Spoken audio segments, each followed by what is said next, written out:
What is up, Nerf Nation? I'm Naptown Nerf, and today we're doing a review of the Nerf Accustrike Alphahawk. Okay guys, super excited to bring this review to you today. This is a sweet looking new blaster from Nerf in their new Accustrike line. It is still part of the Nerf Instrike Elite line, so both styles of darts are compatible in this blaster and vice versa. These will work in Elite blasters. Comes with 10 of the new Accustrike darts, which is pretty cool. And let's see what the back of the box has to say. I don't think it has any range claims on here. Yeah, not claiming any ranges that I see. But they are claiming that the darts are providing the accuracy of the blaster here. I really am digging this rubberized grip they have added here. That's really cool. I don't think Nerf has ever done that before. Of course, this is a bolt action style blaster. 5-dart rotating cylinder. No barrel, which I think is interesting. It's just an open area there, which is kind of cool. So let's go ahead and get this thing out of the box and see what we got.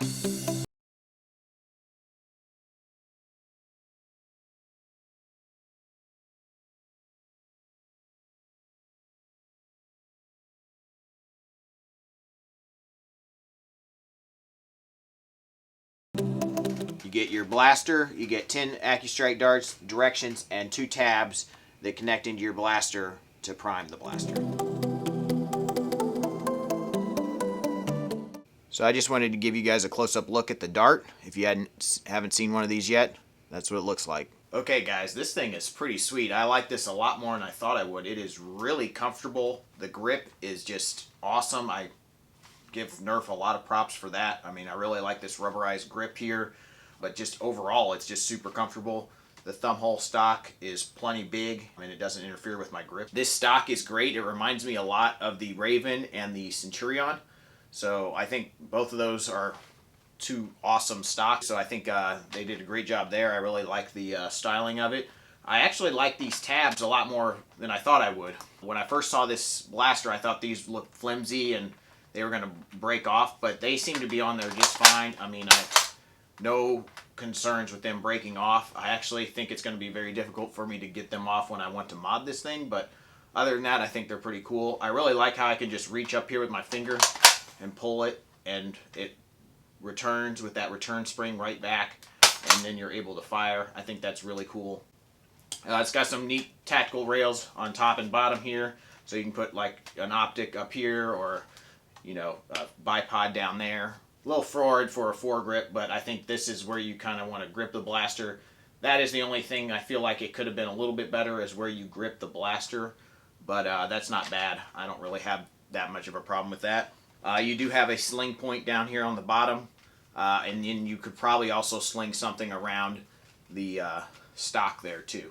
Also, you have a pretty cool sight up front, very similar to the Falcon Fire. It has this really large part on the back here, so basically I think you're supposed to line that up with the middle of the circle. So very kind of video game style-esque with the sight there, but I do think it's pretty cool. Again, with the Accustrike series, you have this empty space here instead of a barrel like you normally do in a Nerf blaster, which eliminates the dart drag going through the barrel, so that hopefully will increase the accuracy. One other thing I think is really cool about this blaster is when you prime, it actually rotates the barrel, not on the prime, but after the shot. So you fire and then it rotates. So that's kind of cool. So it stays there, you fire, and then it rotates. It just sounds kind of cool. I also really think the airflow from the plunger tube there sounds pretty sweet. I don't know if you guys can hear that, but I think it sounds pretty cool. So to load your blaster, you're going to push this button right here and pull out your rotating barrel there, which is always fun. I mean, the rotating barrel is definitely a fun thing. You can spin it, you can flip it back in or whatever. There's only really area to get to 2 darts at once, which is a problem. And then if you wanted to modify this, it still would be the same problem in the back where you could only get to 2 darts at once. So it's kind of slow to reload.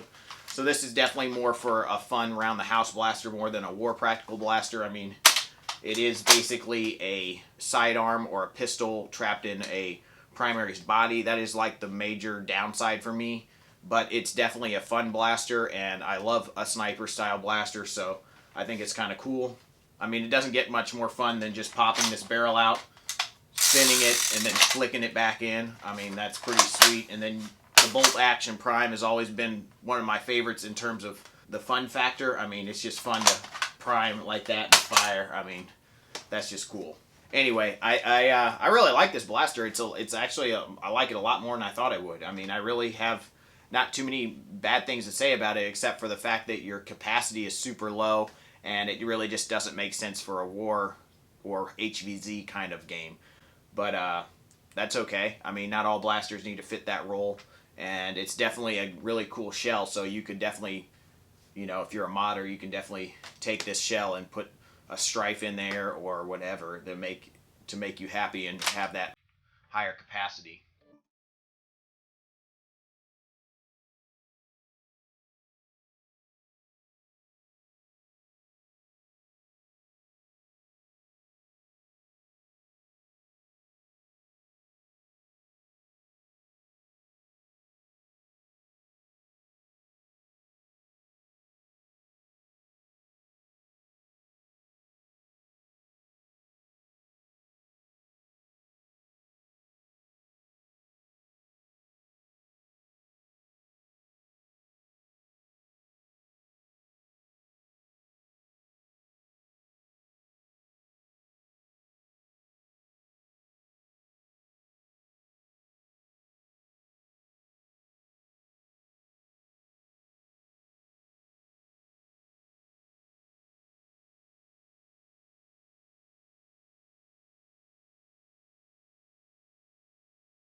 All right, guys, so I actually invested in a tape, so we have a tape that's laid out to at least 80 feet up there, so that should be more than enough for today's purposes. So let's just go ahead and see what we can get. It's a bit breezy.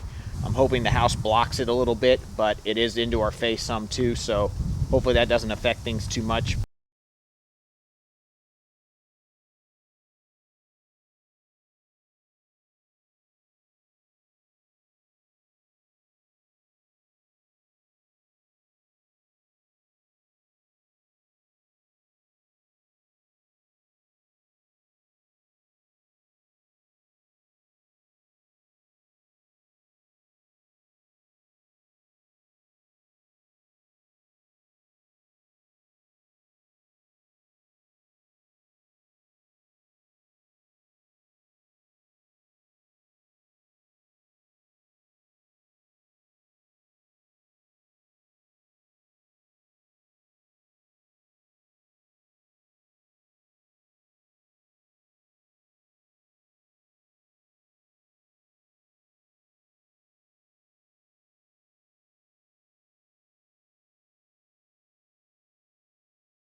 Shortest one is a suction cup, and it's right there at 24 feet. All right, second is an Accustrike and another suction, and that is at 26 feet. Then we got some here at 27, both suction cups. Suction cup at 28. Accustrike dart at 29 feet. 29 feet. Another Accustrike and our first elite dart right there around 30 feet. Some over here at about 33 feet also. The elite and the suction cup is about maybe 30 feet 8 inches. And then we have a bunch of Accustrike darts right here at about 31, 32 feet. So I'd say that's about the middle, about that 31 foot range for those. The suction cup darts were more spread out and not quite as accurate as the Accustrike darts. I was shooting just a bit right of the tape, so that should be noted. But there's a suction cup, I think, all the way up there. So they varied quite a bit. So I'd say the suction cup darts go a little bit further on average, but not too much than the Accustrike darts. And then the Elite darts obviously do go further. There's a bunch up in here. And I'd say the Elite dart average is about 36 feet. Suction cup probably about 34, and Accustrike about 31. So pretty good. For the shots, there's one suction cup here and one Elite there. The suction cup was about 44 feet and the Elite is about 45. So ranges weren't too terribly impressive, but like I said, there's a bit of a breeze into my face. I did shoot when it was down as much as possible, but that should be noted. This thing is a pretty cool blaster. I mean, I really think it's A+ in terms of design. I think it's got a reasonable enough power to be considered an Elite style blaster. It is going to get worse ranges with those Accustrike darts because they're heavier, but they are definitely more accurate. I even think they're more accurate than the suction cup darts, but the suction cup darts are probably going to fly a little bit further because they're still lighter, and the Nerf Elite darts are just, you know, Nerf Elite darts and not accurate at all. So I really like the way this thing looks. I think it's a very nice looking blaster, very comfortable blaster, and I think it's going to be pretty darn popular for integrations and things like that in the future. So FPF readings were what to be expected. I mean, we were getting in that 70 range with the Accustrike darts and a tad bit higher than that with the Elite darts, and then even a little bit better than that with the suction cup darts, which is pretty cool. So I think it's got a decent enough power in there. It's not as bad as actually I was expecting it to be, considering it's a reshelled Spectre basically. So I'm glad that they upped the power a little bit from that. I highly recommend this blaster if you're into something, you know, like this that's fun for around the house or whatever, or, you know, pretend play. But definitely not something I'd recommend to somebody looking to get into war situations in terms of people versus people or an HVZ. This is definitely not the blaster you want. But if you want something to use for an integration, or if you want something to just have fun with, I think this is a pretty cool blaster. So I'll definitely put a buy link in the description below. Also, I'll put where you can find this on Nerf Perks, and hopefully you guys can start collecting your points from purchases and, you know, end up with something pretty cool for free. So yeah, thank you guys so much for watching. I appreciate your viewership, and as always, peace out.